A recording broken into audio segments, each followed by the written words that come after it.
In the quiet hours of a southern night, the streets slept, but hatred was wide awake. A crime was committed not in the shadows of ignorance, but under the glaring light of a system built to protect it. They thought it would be forgotten. They were wrong. The year was 1963. Across America, the civil rights movement was shaking the foundations of segregation. Dr. Martin Luther King Jr. spoke of dreams, but in this small town, the dream was still chained to fear. Here, black families lived on the edges of town, not by choice, but by law. Crossing certain streets could cost you your job or your life. And in this atmosphere of tension, a young black man named Thomas Carter dared to dream of something better. It was a Saturday evening. Thomas had been at the train station helping an elderly neighbor carry her bags.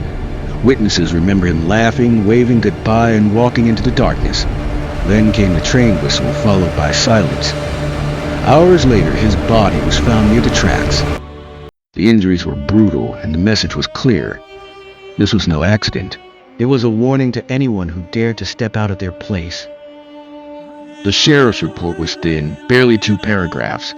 The coroner ruled it an unfortunate accident. But the locals knew better.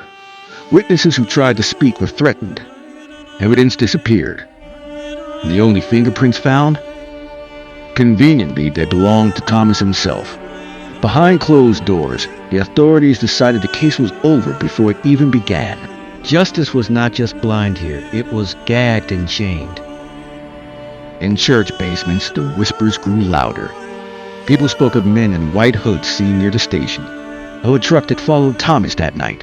They shared names, but never in public. The price of truth was too high.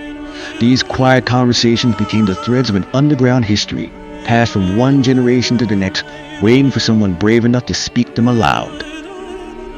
For Thomas's family, silence was never an option. His mother stood outside the courthouse with nothing but a Bible in her hand and fire in her eyes. She faced jeers, threats, and endless nights of fear. But she refused to let her son's name fade into oblivion. Over the years, she wrote to senators, civil rights lawyers, even the president. Most letters went unanswered, but she kept going because giving up would mean letting them win twice. Once in the killing and again in the forgetting. History is written by those who refuse to forget.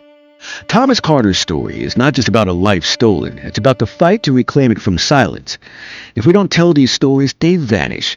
If we don't listen, history will repeat itself. Behind the curtain of America's progress, there are still shadows. It's up to us to shine the light.